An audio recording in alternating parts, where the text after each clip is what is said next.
This is Peter Helland, again with Dr. E.Michael Jones, basically because of the murders in the synagogue in Pittsburgh and some other reasons, but we're coming on right again. The scripture that seems to be relevant is the Gospel of John, chapter 7, verse 7.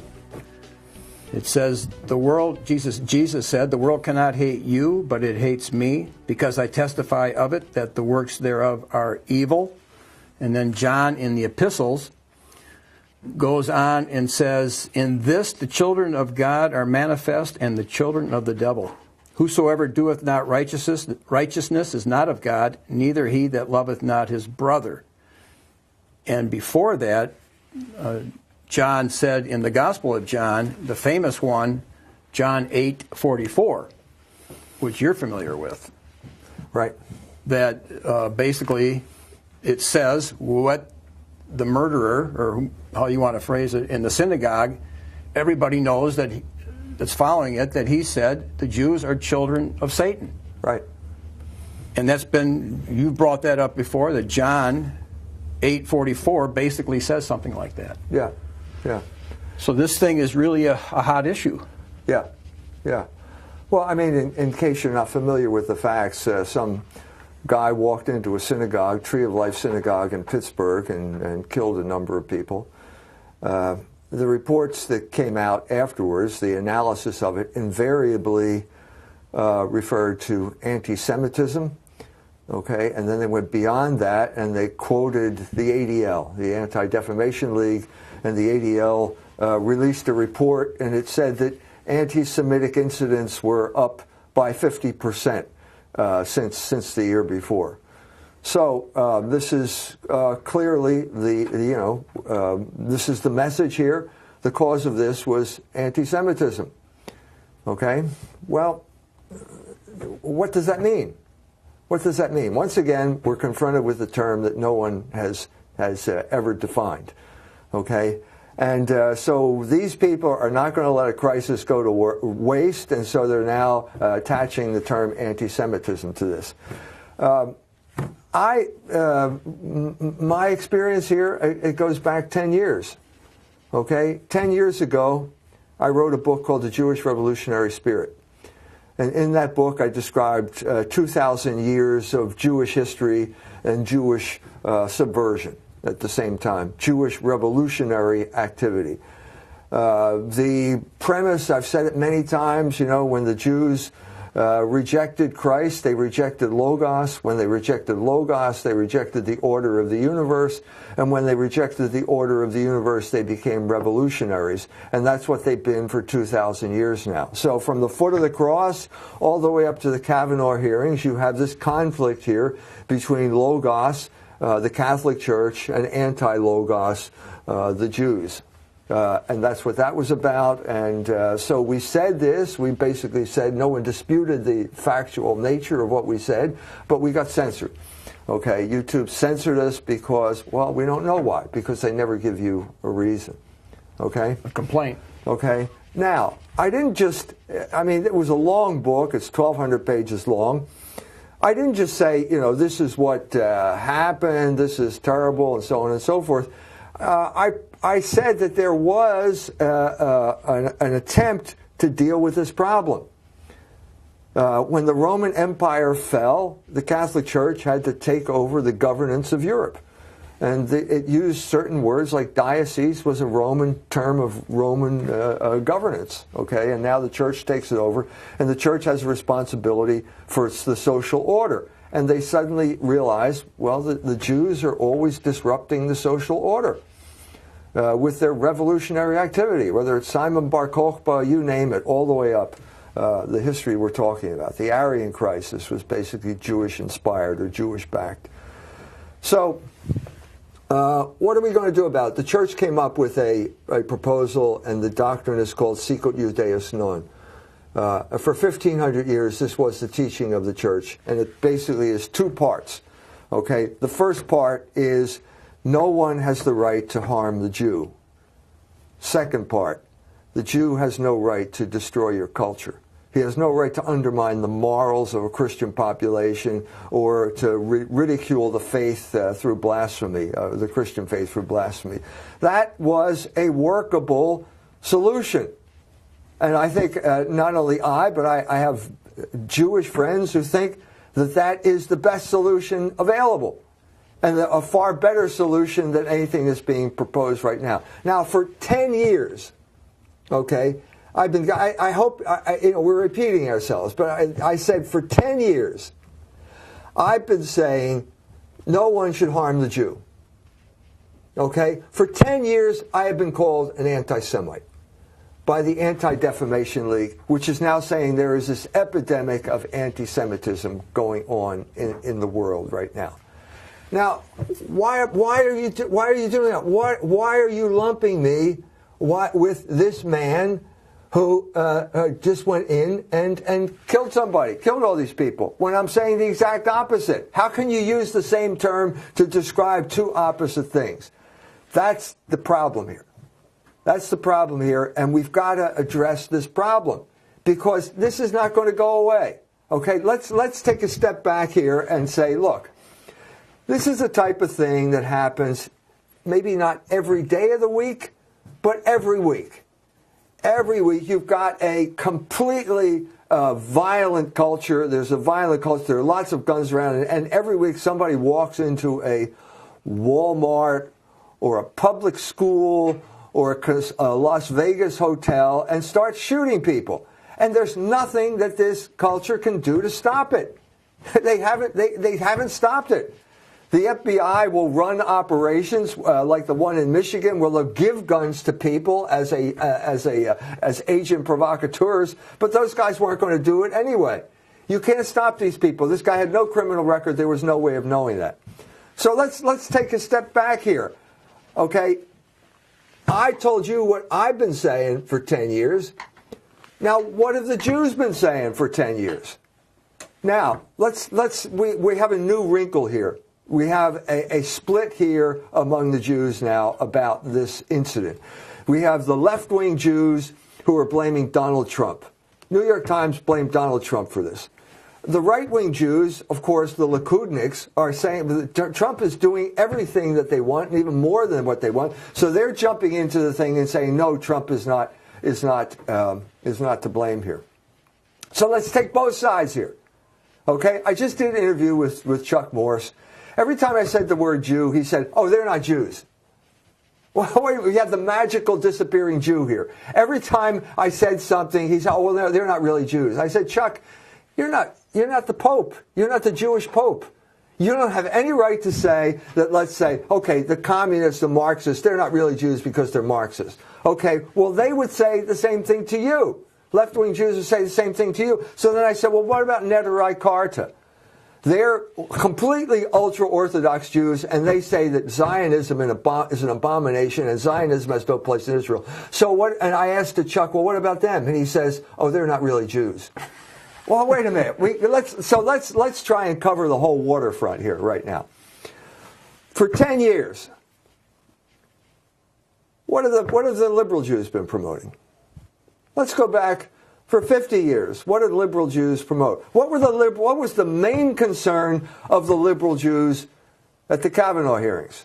Dianne Feinstein, Chuck Schumer. What is their main concern? What is their main concern with Brett Kavanaugh? Well, abortion. Abortion. Now what? So, and I've said, you can read the chapters in the Jewish Revolutionary Spirit. If it weren't for Jews, we would not have abortion in this country. We've said this before. Bernard Nathans has said it. Okay, so you got liberal Jews promoting abortion, which is murder, isn't it? They like to talk around that, but basically, what is the lesson that you're teaching here? If a human being is inconvenient, kill him. Okay, now Chuck would say, well, I'm against that. I don't agree with that. These are liberal Jews. I'm a conservative Jew. So let's go to the other side of the spectrum now. Let's go to May of this year.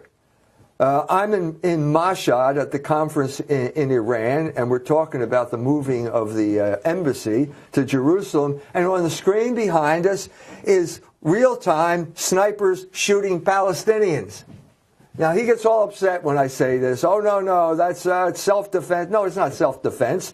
You know, these were the people that owned that land originally. They were kicked out, and now they're marching to the wall, unarmed people, and you're gunning them down. So what is the message here? For 10 years, I've been saying, don't harm the Jew. Okay? What have the Jews been saying for 10 years? Well, if we don't like you, we can kill you. And nobody can say anything against this. And if you criticize a Jew for killing somebody, whether it's their own offspring or whether it's a Palestinian, you're an anti-Semite. Okay? Now, what has this done? I mean, I know we have millions and billions of watchers on our YouTube video when they don't get censored. But this is the mainstream media. This is the message that the mainstream media is talking about. Okay, which is to say, what have they been doing? What have the Jews been doing for? Let's go back to 1965, the big watermark change. They broke the production code. What have they been doing for 50 years, 60 years, going on 60 years now? They've been undermining the moral law in the name of liberation.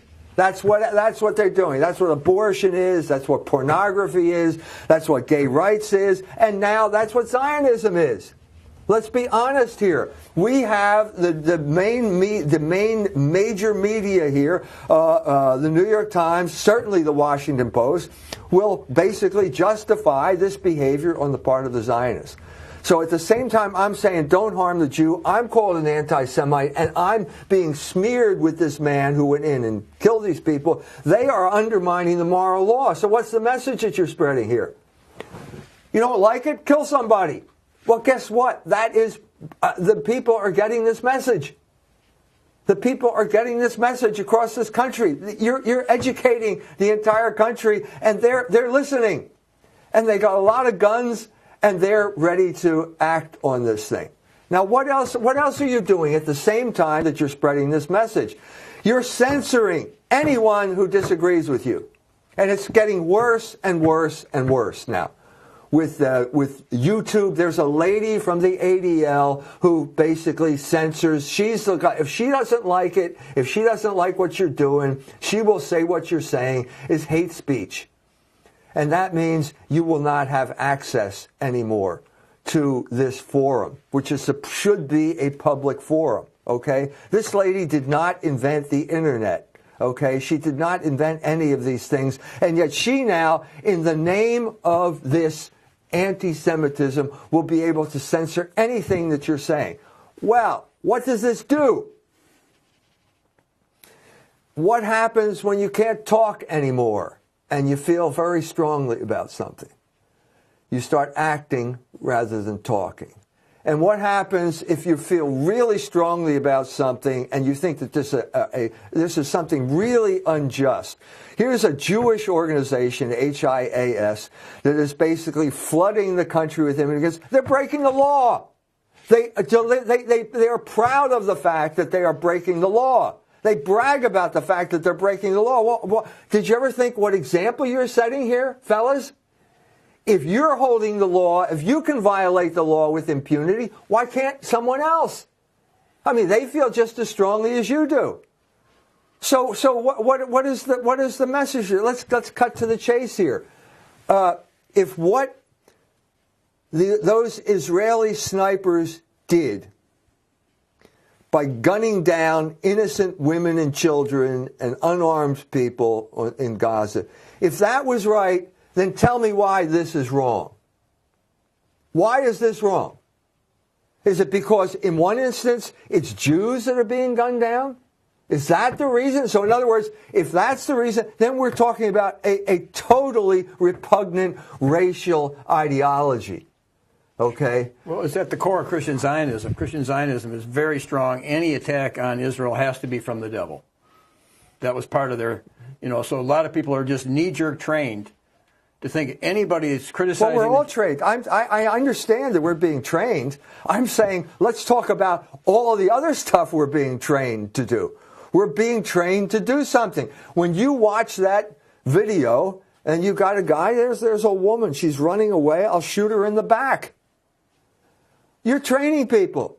You're educating the population. That if you disagree with someone, you can shoot them. And you don't have to come up with justifications for this, because they don't come up with any justification for this. Whether it's abortion, whether it's Israeli snipers, they can kill anybody they want with impunity. No, and they don't have to make any apologies.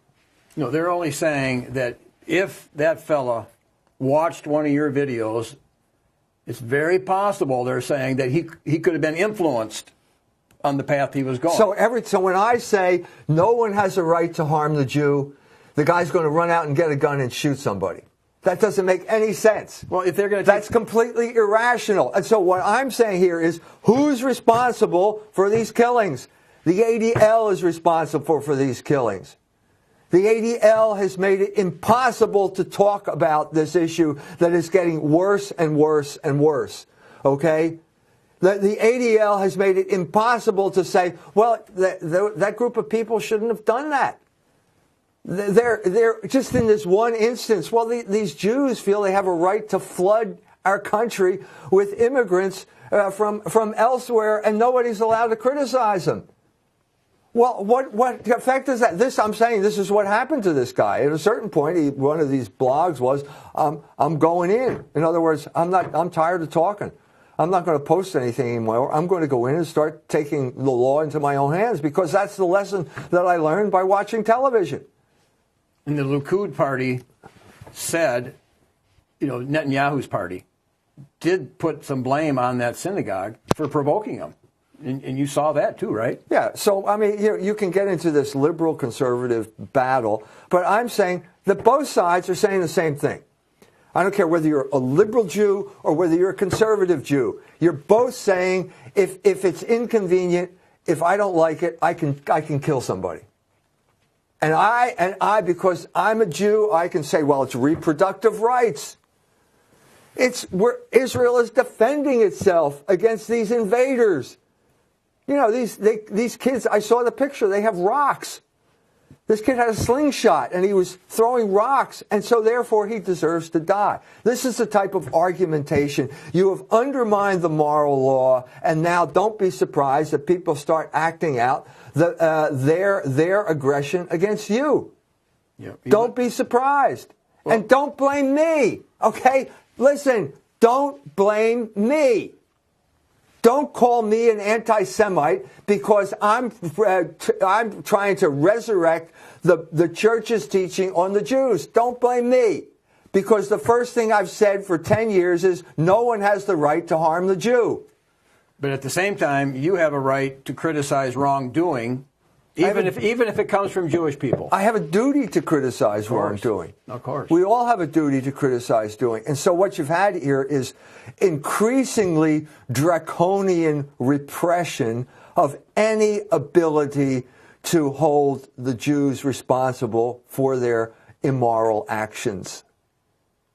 It's getting worse and worse and worse, because all you have to do is say the magic word anti-Semitism, and suddenly everything is over. That's the end of the discussion. You're banned. You can't talk. That's it. I'm saying if you do that, you are creating the very violence that you're complaining about. And this man is an example of that. You're repressing any type of discussion. But Jesus, like we started, Jesus said, they hate me because I testify about them that their deeds are evil. It's the same. It's just a repeat. Probably all the apostles except John were martyred, probably with Jewish influence behind it. So it's the same repeat. They were doing the same thing as Jesus. They were testifying about the deeds, especially Jesus testified against them. And he said, this is the passage. This man quoted the passage. It's in the Gospel of St. John, where Jesus says to him, "Your father is Satan." So the extrapolation from that is that Jews are the children of Satan. I did this in Prague, gave a talk in Prague when I was first getting started on the book. I quoted the Gospel of St. John. The headline next day is Jones says Jews are children of Satan. No, I didn't say that. Jesus Christ said that. So what are we going to do? Let's take this another step further. Let's ask the ADL, okay, what should we do now? Mr. Greenblatt, what should we do? The scripture says, has that passage. Did that lead to the killing of these Jews? Well, I'm sure there are Jews who say that. There are Jews who say that the Gospel of John is anti-Semitic. So what is your point? Do we ban the Gospel of St. John? Well, yeah, if you had the opportunity, you would. Well, are we going to stand up and simply accept that? Or do we have a right to say anything on this matter? Do we have a right or not? We have a duty. I was listening to some preachers on the sermons on the internet, and he was saying that the U.S. State Department 10 years ago or something, 20 years ago, said that the Gospels were anti-Semitic. Yes. Was it official? Did you remember that? Yes. He was quoting that. Yeah. Well, that's our government right there. Because the Jews got in and they decided we're going to press for this, and they say, well, we're going to have new guidelines about anti-Semitism, and you can't criticize the state of Israel, and you can't advocate the boycott of Israel, and you can't do this and you can't do that. Okay, you are completely shutting off all discussion, and I'm not an advocate of plumbing psychology, but basically when you repress this type of thing, you increase the pressure. The psychological pressure on people that they feel this is an important issue. We're being destroyed. I can't get anyone to listen to me. I'm going to have to take action. That's the psychological dynamic that's going on at this murder. And the ADL is responsible for it. You guys are responsible for it. You did it. Don't blame me. Well, the Likud party said the same thing. I was reading their stuff. They were blaming him too. So the blame was coming from Israel itself, the Netanyahu's party. Look, so when I did the interview with Chuck Morris, I started talking about the ADL. Well, he says, I'm not going to defend the ADL. Well, okay, so they're not really Jews? Wow, are you kidding me? I mean, who are you? You're just this little guy, you got your own little blog. They're the ones who determine what goes on here. They are the leaders, just as there were leaders at the time of Jesus Christ. Did every Jew in Jerusalem go along with the crucifixion of Jesus Christ? Mm-hmm. No. Did the Jewish people bring it about? Yes. So we have to be able to distinguish between individuals and this mobilized political faction known as the Jewish people. And if there's anyone who speaks for the Jewish people, it's the ADL. They don't have a pope. They don't have a magisterium. So who else is going to be? It's going to be the rich Jews who control organs like this. And who are these rich Jews? Well, a lot of them are criminals, like Meyer Lansky. And as I said before, Mo Dalitz. Mo Dalitz gave a lot of money to the ADL, and they gave him their Torches of Liberty Award. So that's the dynamic that's going on here. That's the dynamic. And someone's got to object. Someone's got to say, look, if this is not going to go well for you, okay? Because you cannot stop this. No one can stop this. If they could, they would have done it. There is no way. There was an Uzbek in New York City who rented a truck. And he drove the truck down a bicycle path and killed 8 people. Now, how are you going to stop that? That was recently? That was a year or so ago. Oh, yeah. It was a year or so ago. I actually talked to an FBI agent about that. And he said, well, there was a man who was the head of the Uzbek desk at the FBI in New York City, but he quit. Well, how many people can read Uzbek? Not a lot. Okay? And secondly, even if you could read Uzbek and the man typed in, I'm going to rent a truck tomorrow, what are you going to do about it? What are you going to do? Stop him from renting a truck? You can't do that. This culture is defenseless. It's defenseless. And the more pressure you put on these people, the more you oppress these people, the more likely they will be to react violently against what they see is essentially a hopeless situation. How can you prevent this from becoming a hopeless situation? There's one way, by allowing people to talk about it. And everybody will agree with this in principle. You know, we have First Amendment rights and all this other type of stuff. But as soon as you get from principle to practice, everything goes out the window and we have nothing but sheer hypocrisy. And basically there are people who are saying, well, if we don't like what you say, you're not going to say it. You don't get to say it. This has been the Jewish strategy for decades now. It's called dynamic silence. Read Fatal Embrace by Mr. Ginsberg, and he will explain the whole thing to you chapter and verse. That is the way they have worked. That is the way they suppress anything they don't like. And you can't do this without having consequences. But if you have the election coming up, and they're talking about the Russians influencing the election. Well, we know that IPEC, and there's a lot of Jewish money going to the Democrats. It used to be like 60%, and 40% of Republican money used to be, Republican money was, 40% was Jewish. Well, is that influencing the election? And are these guys representing us, or are they representing the Jewish money? So if the Jewish money wants them to censor things like you're saying, they're going to pass laws to censor you. Of course they are. Of course they are. So who are they representing? They represent the people who give them money. This is the whole reason why Donald Trump got elected. Large segments of the population recognize that we have two parties that represent the oligarchs and no party that represents the people. It just came out. So you can be more and more successful, and the more successful you are, the more you will be doomed to failure. What do you mean? You'll bring about the very thing that you claim that you do not want to bring about. Now, this brings up another issue. Was there a secret rejoicing at the ADL when this happened? Was there a kind of rejoicing that finally we have a crisis and we can collect more money? We've got a threat, and now we can use this threat to say we were right all along. Well, Rahm Emanuel, what did he say? Never let a crisis go to waste. Okay, so how? Okay, so we don't let a crisis go to waste. Now, we have to get a little bit historical here. Would Jews kill other Jews for political effect? Yes. We know they would, because they did. It's called the Lavon affair, where basically Israel, this is in the 50s, Israel is struggling, the Jews aren't going there. We need to generate more migration to Jews. So what the Mossad did is blow up a synagogue. I believe it was in Egypt. Blow up a synagogue and then create panic among you. Kill Jews. They killed their own people in order to create a panic and to create migration into Israel.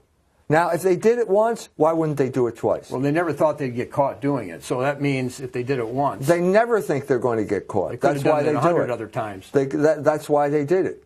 So the question is, and then we go back to the story of dorms where suddenly a swastika appears on the wall. And invariably, it turns out it's a Jewish student who painted the swastika on the wall. Okay.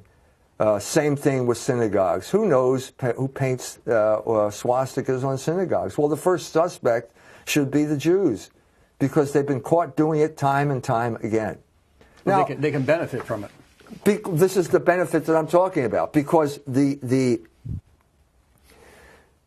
big Jews, the ADL, IPAC, need to spread terror among the little Jews. Because if they don't, they can't control them. This is what the Lavon affair was. Okay? It's happened over again. Every IPAC convention is basically an attempt to spread terror. It's an attempt on the part of big Jews to terrorize little Jews. The IPAC conventions in the early 90s. Pat Buchanan, the next Hitler. They do this with impunity. Impunity, they can do this. A little bit later, it's Ahmadinejad. The screens at the IPAC convention, the TV screens. Ahmadinejad, picture of Ahmadinejad, picture of Hitler, picture of Ahmadinejad, picture of Hitler. Did they do that for Pat Buchanan? They did. They called Pat Buchanan. Pat Buchanan was the next Hitler during the early 90s. They pulled out all the stops to destroy Pat Buchanan. And they used this type of this slanderous type of rhetoric. Well, at a certain point, it's like the boy who cried wolf. You've cried wolf too many times. Okay? And now you've got to take responsibility for for this man's actions, because you're more responsible for it than I am. Okay, you're the one who has been defending the slaughter of innocent people. You're the one who has been undermining the moral law. You're the one who's saying abortion is okay because it's reproductive rights. You go down the line, and what you suddenly realize is, as Malcolm X said, the chickens have come home to roost. Chickens have come home to roost. You're the one who's been condoning violence, murder for convenience sake, murder for political purposes, absolving it of any type of moral stigma. And now suddenly the chickens come home to roost, and some guy learned your message. He's a good learner. He learned the message that basically if you want to get your way in this world, you got to murder somebody. But he didn't pick up your message of Sicut Judeo. No, of course not. He didn't pick up that. Why would he? Why would he pick up my message? Because I've been censored. How can I reach this guy? How am I supposed to reach this guy and say, no, there's a Christian solution to this problem, and the Christian solution is not murder? There is a Christian solution. It worked for 1,500 years. How can I get to this guy? Well, first of all, because these are the people that are cutting off our access. This is supposed to be, first of all, the mainstream media, out of the question. Academia, out of the question. Mainstream publishing, out of the question. So they've driven us into this corner. Suddenly a new technology comes, and now they're going to suppress that too. Well, you can't do this and not expect some type of pushback. I mean, they want to say there's no problem. Okay, now with the guy doing this, they have to say he's delusional. I mean, what's he talking about? There is no problem. This guy's delusional. They want to say that anti-Semitism was the cause of this problem. There's never, what is the main, if you want to talk about, quote, anti-Semitism, what is the main cause of anti-Semitism? Jewish behavior. Well, yeah, but I'm thinking how they reversed. I mean, it says about Jesus, they hated him without a cause. Well, that's what they want to say. Anti-Semitism is like... It just is. It's like Jesus. It doesn't come from anything. It just is. Yeah, and they hated Jesus without a cause. We know that's true. Well, it's even more true with the Jews. Anti-Semitism, they hate the Jews without a cause, just like Christ. But is that the case? There is no connection. As I said before, I did the interview yesterday. Anytime you say something, own up and take responsibility for something, the guy immediately says, oh, they're not really Jews. They're left-wing. And then you go, well, Netherai Carter, they're not left-wing. No, they're not really Jews either. Okay, so if somebody persecutes them, then they're not persecuting Jews then. But that is not how it happens. No. So he's saying they're not Jews, but most people think those people in the synagogue and that group they were supporting, the left-wing group, bringing in the... Yeah, I mean, as I said, I'm not trying to justify this. For 10 years, I've been saying this is not what should happen. For 10 years, they've been censoring me and calling me an anti-Semite, which means that my message did not reach this man. I don't know who he is. I mean, the message gets out. I don't know where it goes. But let's assume that this man had been watching, could have watched a YouTube video, could have watched something like that. And I'm saying, no one has the right to harm the Jew. They are the ones who are responsible for the fact that I did not reach this man. Because they are censoring everything that they don't like. And by doing this, they are bringing about the very thing that they fear.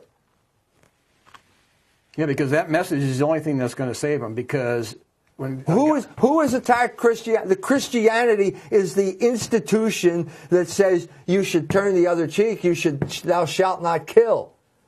That is the only institution. The Catholic Church is the only institution that says this consistently and coherently, from abortion to genocide. Okay? And then what are we seeing here? A Jewish war on the Catholic Church. Yeah, it says, for John, where we just read from, for this is the message that you heard from the beginning, that we should love one another, not as Cain, who was of that wicked one, and slew his brother. And wherefore slew he him? Because his own works were evil, and his brother's righteous. Marvel not, my brethren, if the world hates you. So we have passed from life unto death because we love the brethren. But love tells people the truth. You can't divorce love from the truth. It has no meaning. The only way that love can be applied is in the context of an absolute moral law, which tells you what is good and what is bad. You can't just say love and then, as the gospel said, if someone asks you for a fish and you give them a snake. You have to have some type of objective context, and that's what we've been calling the logos, where you can differentiate between what is good and what is bad. So you can't have this constant picking and choosing, which is the morality that has been imposed on us by these Jewish propaganda campaigns. Abortion, homosexuality, Zionism. All a kind of undermining of the moral law. So be careful what you pray for, because you may undermine the moral law, and the next thing you know, someone's holding a gun at your head. And what are you going to say to him? It's immoral for you to do this to me? Well, you just told me that it wasn't immoral. That's what I mean by the chickens coming home to roost. That's what's happening here. Well, somehow, American Christians have created this theology that because the Jews are God's chosen people, they're exempt from certain harsh criticisms. Well, just the opposite. If you're God's chosen people, God puts an extra burden on you to purify you. His discipline becomes even harder. So if somebody says they love the Jews, then be like God the Father and point out to them where they're transgressing the moral law and be hard on them on it. But they're not being hard because the politicians, I guess, who have influence don't want to do that, don't want to allow that because they like the money and the position that's coming to them. That's right. That's right. So how do you change a system that's so beholden to people being elected, they're voted in by trickery, by money, advertising? How do you keep the system from being subverted? Oh, it's very hard. Why, or let's change the other way. Why was the system subverted? Because people did not follow the moral law. Because the politicians are in the same boat. Okay, they may not go out and shoot somebody. They've got a position of power, but that's not the issue with them. The issue with them is money. If this person will give me money, the money I need to stay in office, I will be happy to circumvent the moral law, undercut the moral law. I'll vote for something that is patently immoral, and we'll come up with some type of justification and say it's some type of freedom. That's what we've been witnessing for as long as. Well, let's go back to 65. Okay, we can go back longer if we want, but I mean that was a watershed. And that's when the church suddenly found that she couldn't defend the moral order anymore. But since the country, I don't believe the country was founded on moral principles very strongly. I believe the moral law was violated in 1776. And all you need is a little bit. And once the moral law is violated here, it becomes easier for the next person to justify his violation. Because, first of all, they glorify the violation of the moral law, because that's how we got going. You know, just like that. We have a natural tendency to rebel against the moral law. We have a natural tendency toward irrationality. As a nation, we have that in our own original sin, our own nature. We have a natural tendency to want to gratify our passions, even if it's irrational. We have this natural tendency, and so what we had were laws that would protect us from that. Let's just take gambling, for example. Gambling is a Jewish operation. It was always Jewish. Okay, it was illegal at a certain point. Why is it not illegal anymore? Well, because it generates so much money that the guy who has the casino can basically buy up politicians for next to nothing compared to what he has. I mean, Sheldon Adelson's the classic example. You know, it used to be illegal activity. It's generated all this money, and now he can simply use it to subvert the political order and get these people to accept something that's immoral because they will stay in office because they have the money. So it's across the board. And it only manifests, so at a certain point it manifests itself, but we have to understand what's the cause here. What's the cause? I'm not the cause. Don't blame me. I've been telling people not to act on their violent passions. I've been saying this for 10 years now. I've been saying that there's no social progress outside the moral order. I've been saying that for going on 30 years now. And that's why I've been demonized. So I'm just saying, don't blame me. Well, you're going to be demonized if you rebuke sin. Jesus says, marvel not that the world hates you. You have a duty to rebuke wrongdoing, and when you do it, don't expect... John the Baptist rebuked wrongdoing. He got his head chopped off. Right. All the apostles were martyred except John. Supposedly they couldn't kill him, and then he ends up on the island of Patmos. But why did they kill him? Because they were rebuking wrongdoing, a lot of it Jewish unbelief, and the anger got so intense. Stephen. Right. Stephen told him the truth. I mean, their heads were almost exploding with that truth. Right. And they couldn't help but kill him, even as Stephen's face looked like an angel and he could see Jesus at the right hand of the Father. Where's the wrongdoing in Stephen? There wasn't, zero. Right. But he got tremendous hate and they murdered him. Yep. That's human nature. That's why we have laws. That's why we have civilization. And if this group spends all of its time undermining the laws so that they can make money or for one reason or another, they shouldn't be surprised that people will act on it against them. But because now, I mean, what are we saying here? Okay, we're saying that this group of people has done something wrong. They need to be accountable. Well, that goes out into the ether. If they constantly refuse this is what we had here. As I said before at the beginning of the program, this was a group of people that are promoting what illegal. They're willing to break the law to flood this country with illegal immigrants. Well, you're willing to break the law, so why are you surprised when someone else breaks the law? You're teaching contempt for the rule of law. Do you think that's going to go unaffected? When I was in Iran, I saw this thing and I said, this is so horrible. This will not go unanswered. And maybe this is the answer to that. God will not be mocked. God will not be mocked. You'll reap what you sow. You'll reap what you sow. What goes around comes around. So you set that example of shooting down innocent people. Don't be surprised that innocent people get shot down in your synagogue. But see, this is Don't be surprised. If somebody goes to the abortion clinic and murders the abortionist and things like that, well, he broke the law. But you're saying what they're doing in that synagogue is even against our own laws? I mean, the laws protect... The immigration operation said that they were willing to break the law in order to foster what their notion of what is good, their twisted notion of what is good. We are so sure that what we're doing is righteous, that it's tikkun olam, that we're healing the world, that we're willing to break the laws because we're superior beings. We're above your law. Well, this is how that's what they're saying. So this guy comes along and says, well, I'm above the law too, and I'm going to shoot you. Well, wait a minute. How do you dial that back? Not by suppressing the discussion. The more you suppress this discussion, the more violence you are going to create. This is my point. The ADL is responsible for this violence.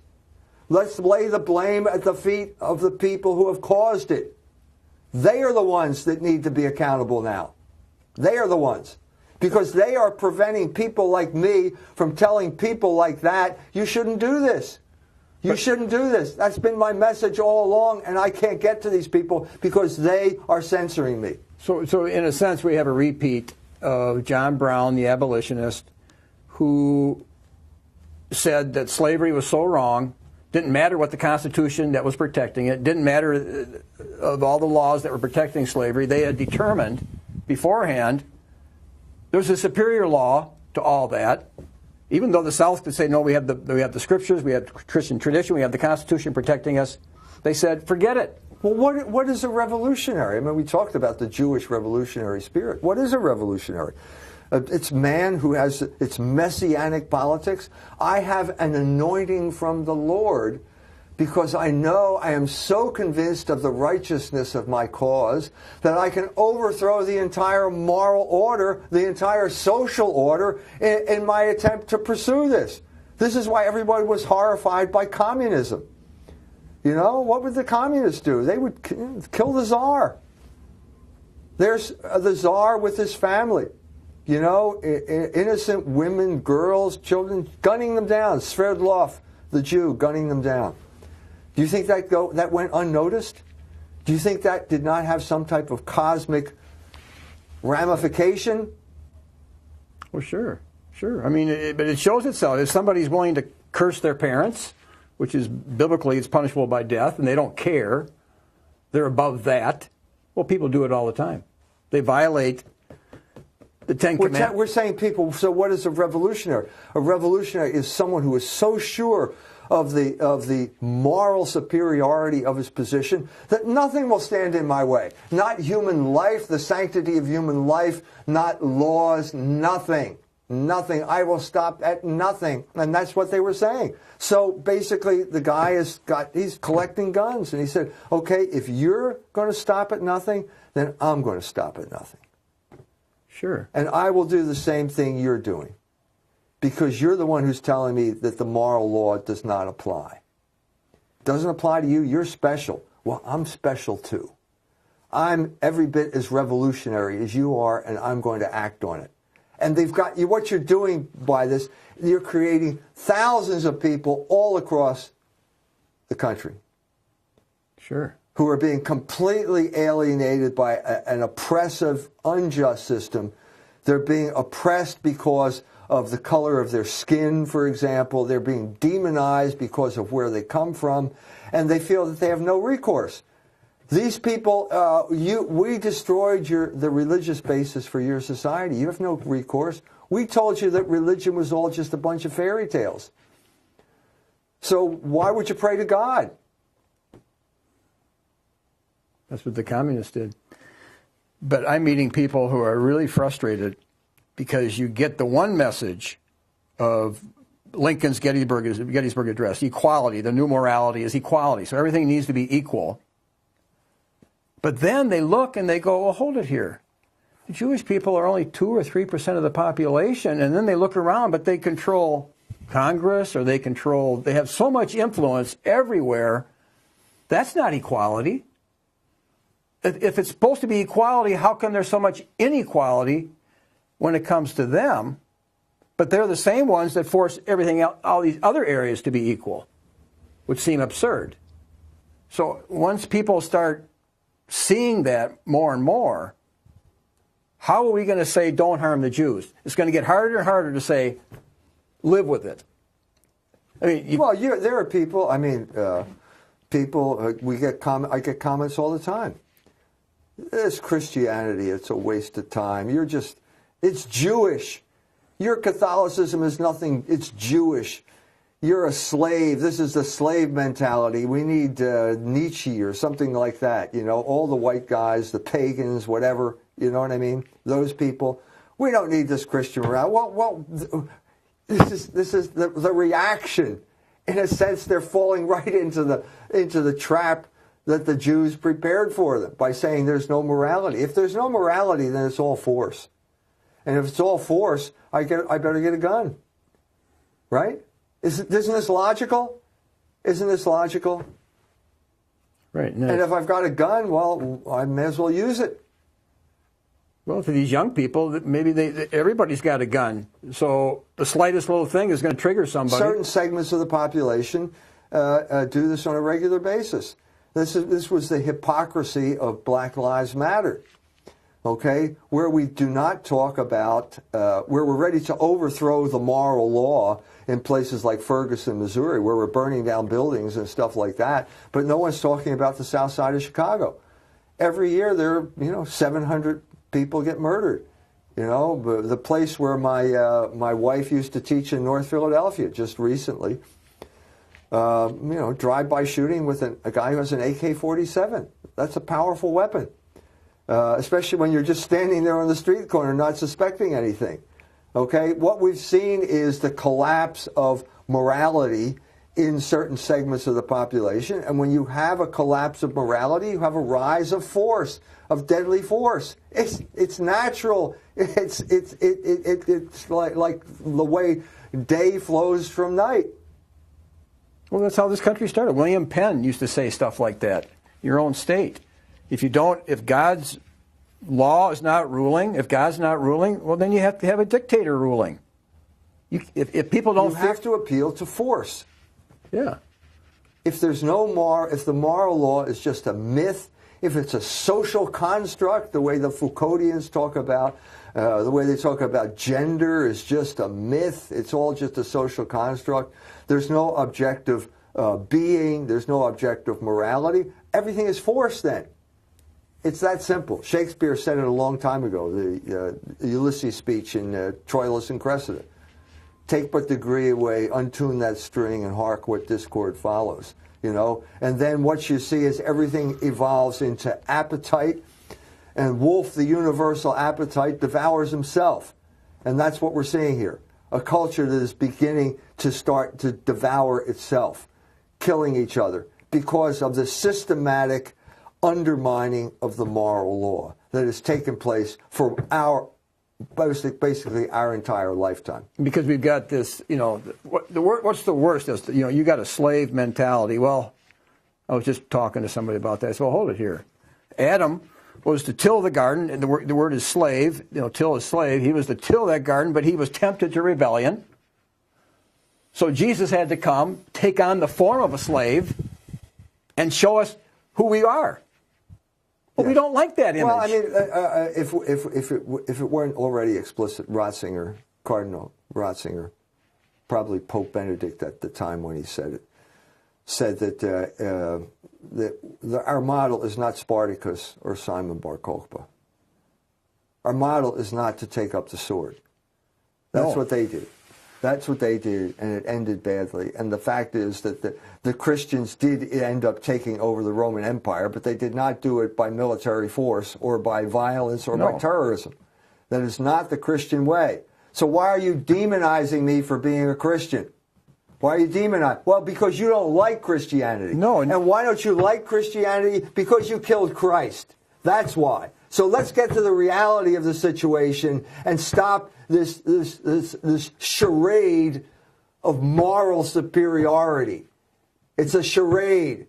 It's nothing but hypocrisy. But they killed him because he did take on the form of a slave. They didn't want a Messiah that would take on the form of a slave and become obedient unto death, even to the death of the cross. They said, come down off the cross. And we'll accept you as the Messiah. But Jesus had to.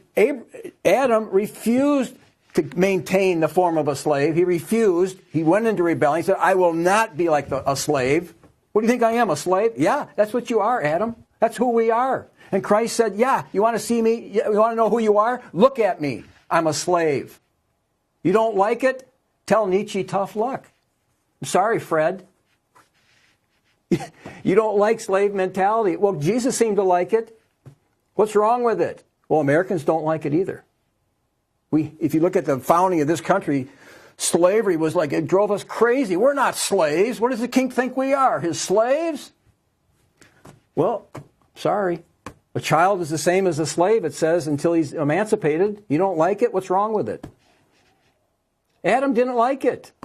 He was tempted to get out of it, and he did. Not for long.